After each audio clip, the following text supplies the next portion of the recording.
This is the Lumix S5 Mark II, my brand new camera, and oh boy, have I been waiting for this to turn up. It took a week to get here, but it's here now, and this is a culmination of my YouTube journey, let's say, from starting off the channel with a GoPro, upgrading to a mirrorless cropped camera, and finally to this, a full frame camera. Yes, full frame, maybe a little bit big for vlogging, but we'll see. That's the point of this video, to test it out. But with that weight comes quality and features that you just don't get on those cheaper cropped cameras. Now, obviously you're thinking, Joe, your channel is amazing. Why do you need another camera or a new camera? Well, let me tell you my frustrations. Where do I begin? The performance in low light, making for grainy, jittery footage in restaurants and night markets. Lack of in-body stabilization, leaving warpy edges or jumping in scenes causing distraction. Inconsistent colors, albeit probably my fault. Simply, the quality which I always felt was like a compromise, even though the content is just for YouTube. So yeah, I was looking for a camera that could solve all of those issues and still be light enough to carry around, light enough to travel with, and be my day-to-day camera. And this one, to be honest guys, this one completely fitted the bill in my price range. Not cheap, but you have to invest in these things, and it is genuinely one of the best cameras for video you can get right now on the market. So how is it going to improve the channel? You get super fast and accurate focusing from the phase hybrid autofocus, which will be great for when I'm showing you the food I'm eating. The Lumix S5 Mark II is fantastic in low light due to the bigger sensor and the dual native ISO. Honestly, it was one of my biggest frustrations, and in those restaurants which are poorly lit and in the night videos, this camera, pun intended, is going to shine. There'll be no more annoying shaky videos because this camera has in-body stabilization, something my other cameras didn't have other than the GoPro and the iPhone of course, but then they have their own struggles, let's say. In-body stabilization, one of the big reasons I wanted to upgrade. It also has high quality video recording across the full sensor, which will make for great videos and allow me to adapt to the videos for social media without losing on quality. And finally, for the ones I want to call out, without boring you guys, because this isn't a camera review or a tech channel, is it? But I can record in log profile, and that's going to mean there'll be better and more consistent colors across my videos. Now, these all sound great on paper, don't they? But it's going to be down to me to learn how to use it, get the best out of it. So I guess it's time to get off the iPhone. And yes, the iPhone is a great vlogging camera as well. It's light, it's easy, very easy to use. It's stabilized, and the quality is pretty good. But it just annoys me not being able to see myself and frame the shot properly. So we're going to ditch it. Let's do it. On the new camera, what do you guys think? As it happens, my sister is visiting this week, or actually for the month, but this week we're going to go out, see more of the island, and I'll bring this camera along and test out its capabilities in a few different situations. We'll see if this camera really is as good as what everyone says it is, and if it's good enough as a vlogging camera. Let's do it. Alright, now it wouldn't be much of a vlogging video if I didn't actually come out and vlog, and it's Sunday here in Madeira, where I live by the way, and every Sunday there is a farmer's market that I've come to, and I wanted to come here to vlog because I filmed here on the iPhone and the other camera, and I wasn't very happy with the results, so I thought it would be interesting to come out and just, well, I'm coming here anyway to show my sister, so I thought I'd bring the camera along. And the first thing to say is, I've got the kit lens, 22mm to 60mm, just the kit lens for the Lumix, and I heard it's pretty good, but I was a bit worried if it was wide enough, I must admit. But I think looking at it, I'll look at the screen now, looking at it, it actually looks okay. The quality looks pretty good, but in terms of how you can see around me, I thought I needed something a bit wider, but I think this is going to be okay. Anyway, this market's awesome. Lots of locals come out after church, enjoy their morning, come out for food, drink. Let's check it out. The other reason to come here is I like these kind of shots, walking through the market, and it is low light here, and it really did struggle last time. So let me show you. You have all this amazing fruit and veg here, all local, as I say, all grown in Madeira, and it is bustling right now. People come after church to hang out and yeah, just spend time with family. This is a very traditional thing to do. There's one side which is all food and drink, which is this side, and the other side which is fruit and veg. And I'm being a bit erratic with the camera because it is in stabilize mode. and I just want to test out the in-body stabilization just for shots like this and see how it holds up. It looks okay. I have seen on other reviews that there's a little bit of shakiness or wobbliness in the corners, but it looks fairly okay. Oh, this stand looks incredible. Look at the colors. This is why I love Madeira so much. The colors, the vibrancy of the fruit, tropical fruit, just look at that. I mean, the colors are popping for me. I can already tell, guys, just looking through the screen, that the quality is better. This 6K video, open gate, is incredible. But I think even if you film in HD or 4K in the lower levels, it's going to be incredible anyway with that full frame sensor. And so far, so good, I think. I love seeing all of this fresh produce at the local markets. Everything is so vibrant, and the people here are just relaxed and enjoying themselves. Like the new camera, it gives me such energy. It's been a great morning so far.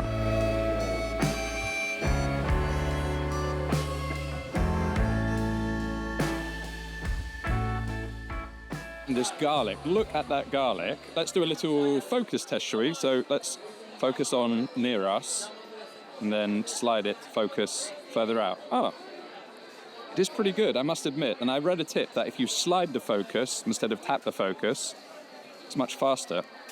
Yeah, I'm happy with that. Right, it might be the morning, but if you're coming to this market, you have to try a local, authentic, traditional drink here in Madeira. It's called poncha. It's made with the sugarcane rum, honey, and fruit juice. I love it, but I think my sister needs to try it. Let's get her one. Want to try a poncha? Not at this time. Well, Sunday morning market, you have to. Go on then. Yeah. Now that was expected. I've never known her to turn down alcohol. Hi, Bang. tudo bem? Tomato inglês. Yes. This one is tangerine. Tangerina.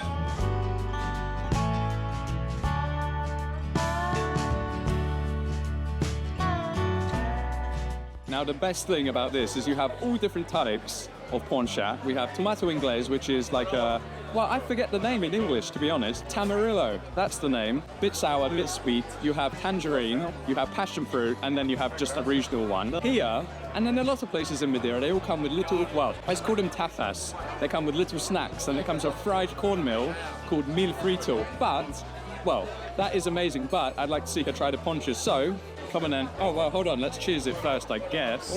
Cheers, and cheers to you guys. Oh, that's a good one. It's a good one, strong. Yeah. If it doesn't make your eyes do this, it's not strong enough. And if you're wondering why I've got the small one, it's because I'm riding. So I need to be sensible.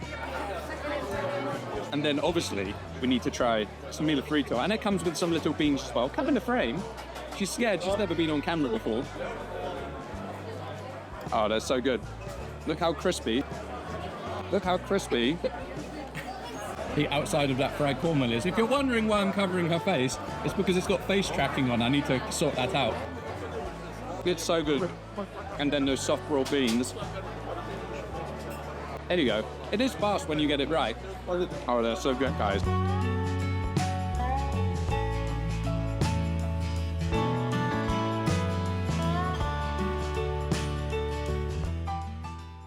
Looking around the market sure builds up an appetite, and I haven't had breakfast yet, so I guess it's time to try out the food. Okay, this is what I love about being in Madeira. You meet people, and this guy, you want to be on camera? What's your name, sorry? Frank, Frank, nice to meet you. nice to meet you. Shouted me over and saying he's got this homemade produce, sausages, cured meats. This is ham, This ham, smoked ham, German style, German style. wafer thin. You can almost see the light through it. Let's try it. Oh, that's amazing. Smoked. So good. The homemade sausage by the Frank and the pork ribs with the homemade sauce. Okay. Thank you. Now I get to try the full sausage. What style of sausage is this? German? Is it German regular Okay. Bratwurst sausage? Oh my God. The sausage is amazing. Meaty, juicy. Being cooked over that charcoal grill, the crisp skin, the smoky skin. Wow, what a sausage. All right, now this is what I'm interested in. Filming the grill, filming the food, low light conditions, little bit erratic, lots going on. Let's see how it fares up.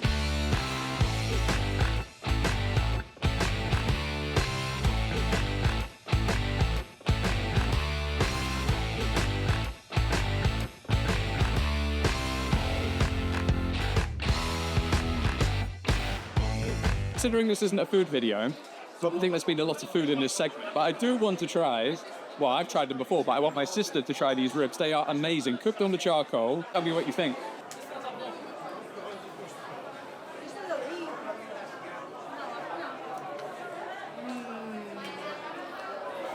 She's not going to get a job, is she?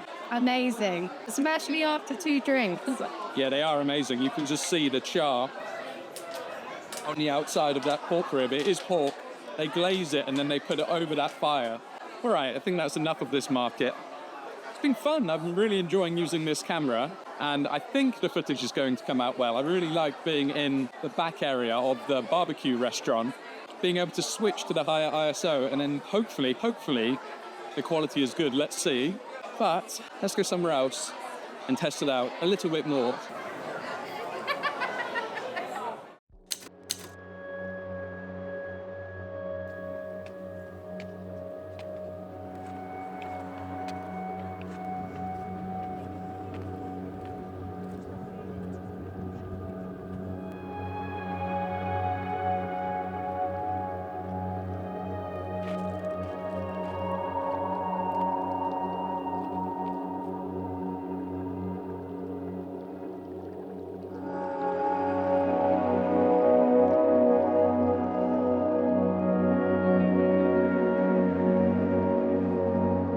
I've come to the top of the island, and there are the most breathtaking views up here across the amazing mountains. And this is a situation where I just want to pull the camera out and press go, but with this camera, and one of the considerations of a vlog camera is how easy it is to use. And if I'm honest, I've only ever really used auto mode when shooting, but now with this camera, there's no point buying a full frame camera with so much capability for that much money and keeping it in auto mode. So today I'm vlogging for the first time in manual, and it's going to take a little bit of getting used to which settings, which mode to choose, but we'll get to the hang of it, and I won't really see the results until I'm editing. So, well, let me know what you think, guys, but it's going to take some getting used to, I think. And whilst it is going to be more challenging than just picking up a camera, pressing play, I think in the long term, in the long run, it's going to be better. Now, I'm not going to lie. When I got back to the computer and looked at this footage, it was massively overexposed. Too bright. It was far too bright to be shooting without an ND filter up here, as I mentioned. It was a really bright day, and I should have just let the camera do its thing to cover me. So whilst the footage is not perfect, because of vlog, I was able to save most of it, and at least make it partially usable. I was just testing out different settings on the camera in different modes to see what it would look like. Big error. I really would not recommend vlogging in manual mode. Cinematic stuff, sure, but vlogging, I don't think so. There's just too much to think about, and you want to be in the moment with your camera rather than thinking about the settings. And let's face it, you also want to be in the moment enjoying it too, especially when the views are as stunning as these. Aperture priority mode or shutter priority mode are probably the best way forward for this, once you get your ND filter. Anyway, let's go for a walk. I've just come out to one of the hiking spots on the island, only a small one, but again, another video that I made where I really wasn't happy with the quality, and as you can see, the changing light. It gets pretty dark here, and I came early in the morning, and the camera I had really struggled. It'll be interesting to see how this one does in the low light, in the changing light, and also walking, right?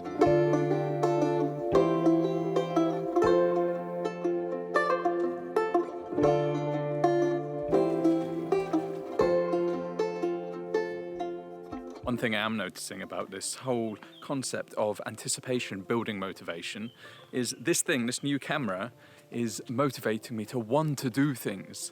That's kind of where the concept came from.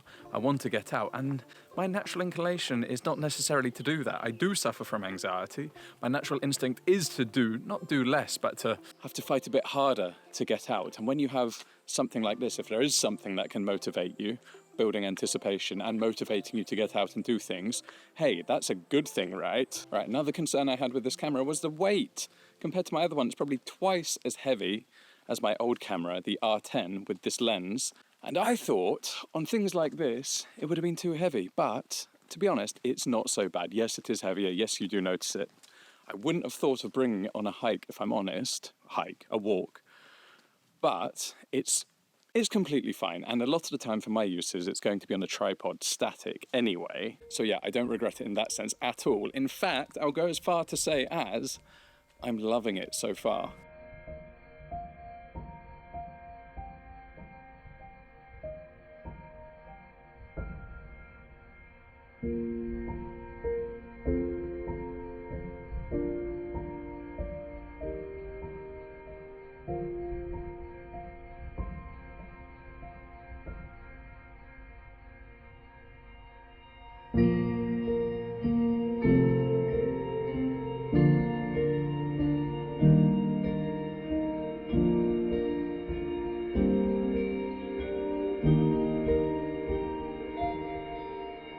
Despite this being one of the most popular and busy walks on this island, I love coming on this one. It's so quiet, so peaceful, and it's definitely a rejuvenation feeling that you get from coming into nature. Hearing the birds, seeing the foliage, hearing the water running past you. I love it.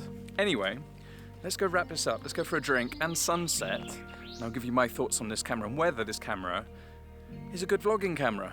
See you down there.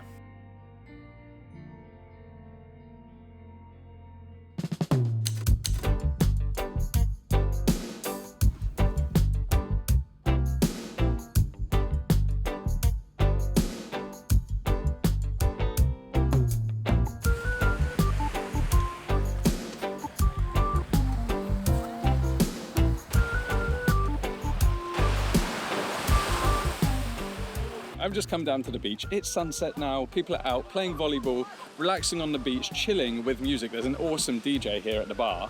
Really good music, really cool music actually, really enjoying it. But I thought I would come down here, tell you my thoughts on this new camera, whether it's a good vlogging camera.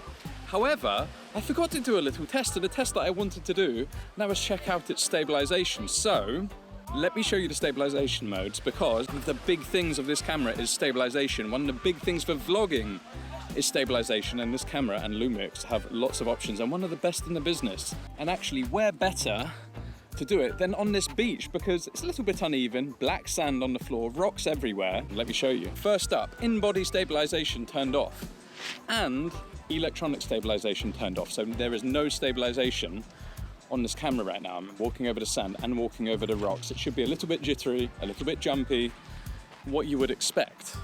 How are we looking? I mean, I don't expect this to be good, to be honest. Everything's turned off. This is like the old camera. Now, in-body stabilization is turned on, but electronic stabilization is turned off. I can't really see because it's a bit bright, can't see in the screen. It should be a bit more stable, even as I walk over the rocks and slide around on the sand. Now we have in-body stabilization turned on and electronic stabilization turned on to standard. And this should be more stable again. This is what I would use in normal circumstances, and it may be a bit boring. I'm walking the same path because I'm trying to get a similar test and see what's best. So, how's this one faring? One more to go, I promise. All right, now I have the electronic stabilization turned up to high, and this one should crop in a little bit to compensate, but it should be the most stable of all. It's new in the software update or firmware update, and we can be a little rough and ready. In fact, let's run over the rocks and see how good this high electronic stabilization is. Let's really test it. All right, tests are done. Let me give you my thoughts on this camera. Now, I'm not going to be able to see the image stabilization before I edit, but I have had a look at the footage from earlier. Final segment, I just want to tell you my thoughts. And I've put it into Boost. Boost is a handheld mode, meant to be like a tripod mode, final stabilization mode, that if you don't have your tripod with you, you can hold it out on Boost and it will act like there's a tripod. But I wouldn't walk around with it. It will make it too jumpy and too jittery because it's trying to do too much. So, what are my thoughts as I'm sat here as the sun is going down? First and foremost, it is a fantastic camera. I love it. I am not wishing I had my old camera back at all. The quality of the footage is unbelievable. I think you can see by this footage, in this golden hour light, it is probably an hour before sunset now, the beach looks spectacular. And even in the low light at the market this morning, the quality blew me away. And yes, I messed up quite a lot of the shots this morning. In the market, it was too dark. at the top of the mountain it was too light. You definitely need ND filters if you want to be shooting to get any sort of control of your settings, or you shove it in auto and let it do it for you. I don't really want to be doing that, and I did mess it up. Like I can see, I'm probably messing it up now. Haven't got the hang of it yet, but I will get the hang of it. And that's the thing, it's a manual camera. It is going to take trial and error. I've said that. 1 step back, 5 steps forward. That's kind of how it's going to be, but I'm willing to do that. But because I was shooting in the flat color profile in Vlog, the dynamic range is so great that I was able to pull it back almost all the way, but not quite enough. The footage could look better, and I messed up, and I'm going to continue to mess up as I keep practicing with this camera. But I did want to test it today. I do need those ND filters. They are in the post, or the filter is in the post, and that's a lesson learned, that's for sure. Another thing I was worried about was the weight. And to be honest, yes, it is heavy. It's much heavier than my old setup, but it wasn't limiting, I would say. I was surprised that my arm wasn't aching. I wouldn't want to use it all day, arm outstretched, holding it, but yeah, not something I'm really going to be concerned with, not something you guys should be concerned with for vlogging. I know you want the light, smallest setup you can. It does draw attention. It's a big camera. You've got the microphone on top in this case, and it does draw attention, but that's part of vlogging. That's what we do. You can't not do things because you're just a bit embarrassed or you don't want to put yourself out there. Get out there and film. Kit lens. I was worried that the 20mm lens was not going to be wide enough for vlogging. Previously I've used an equivalent of 16mm, and there were a few times where I didn't quite have the composition correct, but overall I just need to remember that I need to compose it properly, hold my arm out a little bit further. The kit lens is probably the best kit lens I have ever used, and yeah, the quality blew me away, to be honest. I would like, if I'm honest, I would like 18mm maybe, but I'm not going to be running to it, and that says a lot about the kit lens. 16 to 18mm maybe in the future, but for now I'm just going to use this kit lens, and I recommend you do the same. There are plenty of lenses available in the region that you would want to be vlogging with. Yes, there are not as many as Sony. That was my other consideration for this camera, but come on, we're vlogging. We only need 1, 2, maybe 3 at a push different lenses, and they are available. Kit, and let me tell you now, you will need a little bit of extra kit if you do not have a full frame camera already. ND filters, super useful. I mean, that's not just a full frame camera, but I didn't really have any before, and I definitely, if I want to get the most out of this camera, need to buy an ND filter, which I have done. It's from Nisi. I will link it in the description, along with everything that I use. That will be in the description. I also needed a new tripod because the camera setup was too heavy. My camera tripod was every time I put the camera on it. So a new tripod and maybe a bag, to be honest. A new bag, new camera bag. Other than that, you should be good to go. Actually, one last thing I should say is SD cards. The SD version 30 does work, but my annoyance, there's a little bit of a lag. When you press record, there's a lag, and when you press playback, there's also a lag. I don't know whether it's a slow processor or it's the SD card. I have a feeling it's the SD card, and V60 or V90 would be better, but I don't know that. I'm just thinking on that one. Hope it's not the processor. That would be annoying for an expensive full frame camera, wouldn't it? There is actually an X version of this camera, a Lumix S5ii Mark II X, and you pay not that much more to unlock more professional codecs, let's say, ProRes, B-RAW, things, to be honest, that I just didn't need. So I thought I'd save the money and spend that on the tripod or the ND filter. This camera for vlogging is more than enough. If you want to get into professional filmmaking and serious stuff, get paid for your work, yes, get the X. If not, I know it's only a little bit more, but you're going to be buying features that, honestly, you're probably never going to use. Just get the S5 Mark II.